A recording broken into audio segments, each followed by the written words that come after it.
Hi hello നമ്മുടെ ഇന്നത്തെ recipe വളരെ എളുപ്പത്തിൽ ഉണ്ടാക്കാൻ പറ്റിയിട്ടുള്ള നല്ല പെർഫെക്റ്റ് ആയിട്ടുള്ള ഒരു മുട്ട ബിരിയാണീൻ്റെ റെസിപ്പിയാണ്. ഇത് നമുക്ക് 10 മിനിറ്റ് കൊണ്ട് തന്നെ റെഡിയാക്കി എടുക്കാൻ പറ്റും. വളരെ ചിലവ് കുറഞ്ഞ രീതിക്കാണ് കേട്ടോ കാണിക്കുന്നത്. അപ്പോൾ അതെങ്ങനെ നല്ല പെർഫെക്റ്റ് ആയിട്ട് ഉണ്ടാക്കിയെടുക്കാൻ നോക്കാം. വീഡിയോ സ്കിപ്പ് ചെയ്യാണ്ട് കാണാം. എന്നാൽ പിന്നെ നമുക്ക് ആദ്യം ഇതുണ്ടാക്കാനായിട്ട് ഒരു കുക്കറാണ് കേട്ടോ എടുത്തിട്ടുള്ളത്. അപ്പോൾ ഈ കുക്കറിൽ നല്ലതുപോലെ ചൂടായി വന്ന് വെച്ചാൽ 2 ടേബിൾ സ്പൂൺ നെയ്യ് ഒഴിച്ചു കൊടുക്കുക. എന്നിട്ട് ഇതിലേക്ക് കുറച്ച് ഓയിലും കൂടി ഒഴിച്ചു കൊടുത്തിട്ട് നമ്മൾ പട്ട, ഗ്രാമ്പൂ, ഏലക്ക എന്നിവയൊക്കെ നമുക്ക് ഇട്ട് കൊടുക്കുക. അത് നല്ലതുപോലെ ഒന്ന് മൂത്ത് വരുന്ന ടൈമിൽ നമുക്ക് മീഡിയം സൈസിലുള്ള 2 സവോളയാണ് കേട്ടോ എടുക്കുന്നത്.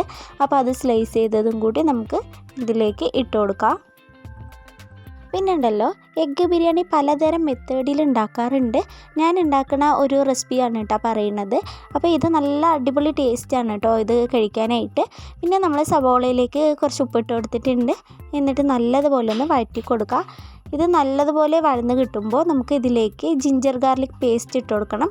ഞാനിവിടെ 2 ടീസ്പൂൺ നിറച്ചാണ് കേട്ടോ എടുത്തിട്ടുള്ളത്. നമുക്കതും കൂടി ഇട്ട് കൊടുത്തിട്ട് നല്ലതുപോലെ ഒന്ന് വഴറ്റി കൊടുക്കാം. ഇനി നമ്മുടെ ബിരിയാണിക്ക് നല്ല ടേസ്റ്റ് കിട്ടാനായിട്ട് നമ്മൾ ഒരു മുട്ട എടുത്തിട്ടുണ്ട്. അത് ഇതുപോലെ ഒന്ന് സൈഡിലായിട്ട് ഒന്ന് പൊട്ടിച്ചൊഴിച്ച് കൊടുക്കുക. എന്നിട്ട് നല്ലതുപോലെ ഒന്ന് സ്ക്രാമ്പിൾ ചെയ്തെടുക്കുക. ഇങ്ങനെ ചെയ്യണം നിർബന്ധമില്ല, എന്നാൽ ഇങ്ങനെ ചെയ്യുമ്പോൾ കുറച്ചുകൂടി ടേസ്റ്റ് കിട്ടും കേട്ടോ. അതിന് വേണ്ടിയിട്ടാണ് അങ്ങനെ ചെയ്തിട്ടുള്ളത്. ഇനി ഒരു 4 മീഡിയം സൈസിലുള്ള തക്കാളി, നല്ല പഴുത്ത തക്കാളിയാണ്, ഒന്ന് മിക്സിൻ്റെ ജാറിലിട്ട് ഒന്ന് ക്രഷ് ചെയ്തെടുത്തിട്ടുണ്ട്. നമുക്കതും കൂടി ഇട്ട് കൊടുത്തിട്ട് നല്ലതുപോലെ ഒന്ന് വഴറ്റി കൊടുക്കുക.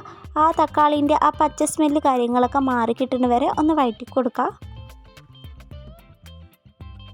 ഇനി ഇതിലേക്ക് പൊടികൾ ഇട്ട് കൊടുക്കുക. 1/2 ടീസ്പൂൺ ഗരം മസാല, എരിവിനനുസരിച്ചിട്ടുള്ള മുളക് പൊടി, 1/4 ടീസ്പൂണിൽ കുറച്ച് കുറവായിട്ട് മഞ്ഞൾപ്പൊടി, പിന്നെ 1 ടീസ്പൂൺ മല്ലിപ്പൊടി എന്നിവ ഇട്ട് കൊടുത്തിട്ട് നല്ലതുപോലെ ഒന്ന് വഴറ്റി കൊടുക്കുക. പിന്നെ ഉണ്ടല്ലോ, ഞാൻ ഇതിലേക്ക് ഒരു 2 ടേബിൾ സ്പൂണ് തൈരും കൂടി ഒഴിച്ചു കൊടുത്തിട്ടുണ്ടായിരുന്നു.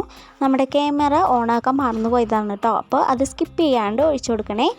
ഇനി നമ്മളൊരു 10 മിനിറ്റ് സോക്ക് ചെയ്ത് വെച്ചിട്ടുള്ള ബിരിയാണി റൈസാണ്. ഇതിൻ്റെ വെള്ളമൊക്കെ കളഞ്ഞിട്ട് നമുക്ക് ഈ മസാലയിലേക്ക് ഇട്ട് കൊടുക്കാം കേട്ടോ. ഇങ്ങനെ തന്നെ ചെയ്തെടുക്കണം കേട്ടോ. അപ്പോൾ നമുക്ക് ബിരിയാണി അരി ഇല്ലെങ്കിലും സാധാ നോർമലായിട്ട് നമ്മൾ ചോറ് വെക്കില്ലേ, ആ അരിയും എടുക്കുക, ഇല്ലെങ്കിൽ പച്ചരി എടുക്കുക കേട്ടോ. ഏത് അരി ആയാലും കുഴപ്പമില്ല, ഈ രീതിക്ക് തന്നെ ചെയ്തെടുക്കണേ. ഒന്ന് വഴറ്റി കൊടുത്തിട്ട് ചെയ്തെടുക്കുക. അരി ഉടഞ്ഞു പോണ രീതിക്ക് കുത്തി ഇളക്കണ്ട കേട്ടോ. ഇനി ഇതിലേക്ക് നല്ല തിളച്ച വെള്ളം ഒഴിച്ചു കൊടുക്കണം. 1 കപ്പ് അരിക്ക് 1.5 കപ്പ് വെള്ളം എന്ന രീതിക്ക് ഒഴിച്ചു കൊടുക്കുക. ആവശ്യത്തിനുള്ള ഉപ്പിട്ട് കൊടുക്കുക. ഒരു നാരങ്ങ നീരും മൊത്തത്തിൽ ഒഴിച്ചു കൊടുത്തിട്ടുണ്ട്. ഉപ്പിടുമ്പോൾ എപ്പോഴും ടേസ്റ്റ് കുറച്ച് മുന്നിട്ടായിട്ട് നിൽക്കണം കേട്ടോ. ഉപ്പിൻ്റെ ടേസ്റ്റ് നല്ലതാണ്. വെന്ത് വരുമ്പോൾ കറക്റ്റായിട്ട് ഉണ്ടാവുള്ളൂ. ഒരു വിസിൽ വയ്ക്കുക.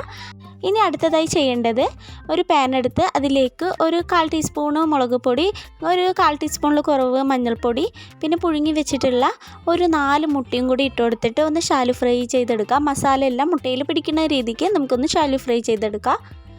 ഇങ്ങനെ ചെയ്യുമ്പോൾ മുട്ടയിൽ മസാല പിടിക്കുകയും ചെയ്യും. വേണമെങ്കിൽ ചെറുതായിട്ടൊന്ന് വരഞ്ഞു കൊടുക്കുക കേട്ടോ. അങ്ങനെ വരഞ്ഞു കൊടുക്കുകയാണെന്നുണ്ടെങ്കിൽ മസാല ഉള്ളിൽ പിടിക്കുകയും ചെയ്യും കേട്ടോ.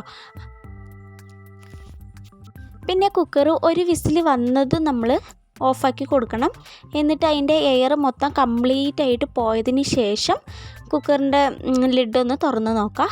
എന്നിട്ട് ഉടനെ തന്നെ നമ്മൾ വേറൊരു പാത്രത്തിലേക്ക് നമ്മുടെ റൈസ് മൊത്തത്തിൽ മാറ്റിയെടുക്കണം കേട്ടോ. ഇങ്ങനെ മാറ്റുമ്പോഴാണ് നല്ല പെർഫെക്റ്റായിട്ട് അരിയൊന്നും ഒട്ടിപ്പിടിക്കാണ്ട് കിട്ടുള്ളൂ കേട്ടോ. അപ്പോൾ ഇത് മസ്റ്റായിട്ട് എന്തായാലും ചെയ്തെടുക്കുക. പിന്നെ ഇതിലേക്ക് മല്ലിയില ഒക്കെ ഇട്ട് കൊടുക്കണേ. അപ്പോൾ എൻ്റെ കയ്യിൽ മല്ലിയില ഇല്ലാത്തതുകൊണ്ട് ഞാൻ ഇട്ട് കൊടുത്തിട്ടില്ല. ഇനി ഇതിലേക്ക് 1 ടേബിൾ സ്പൂൺ നെയ്യും കൂടി ഒഴിച്ചു കൊടുത്തിട്ട് നല്ലതുപോലെ ഒന്ന് മിക്സാക്കി കൊടുക്കുക. ഞാൻ കുറച്ച് കറിവേപ്പില ഇട്ട് കൊടുത്തിട്ടുണ്ട്. പിന്നെ നമ്മൾ നേരത്തെ ഷാലോ ഫ്രൈ ചെയ്തെടുത്ത മുട്ടയും കൂടി ഇട്ട് കൊടുക്കുക. എന്നിട്ട് ഒന്ന് അടച്ച് വെക്കണം കേട്ടോ കുറച്ച് നേരം. എന്നിട്ട് നമുക്ക് സെർവ് ചെയ്യാം. അപ്പോൾ ഇത്രയേ ഉള്ളൂ കേട്ടോ. നല്ല ടേസ്റ്റി ആയിട്ടുള്ള ഒരു എഗ്ഗ് ബിരിയാണിയാണ്. അപ്പോൾ എല്ലാവരും ഒരു വട്ടമെങ്കിലും ഒന്ന് ട്രൈ ചെയ്ത് നോക്കുക. ട്രൈ ചെയ്ത് നോക്കിയിട്ട് ഫീഡ്ബാക്ക് അറിയിക്കുക. അപ്പോൾ ഇന്നത്തെ വീഡിയോ ഇത്രയേ ഉള്ളൂ. ഇഷ്ടമായി എന്ന് പ്രതീക്ഷിക്കുന്നു. ഇഷ്ടമായിട്ടുണ്ട് എന്നുണ്ടെങ്കിൽ ഒന്ന് ലൈക്ക് ചെയ്തൊന്ന് സപ്പോർട്ട് ചെയ്യണേ.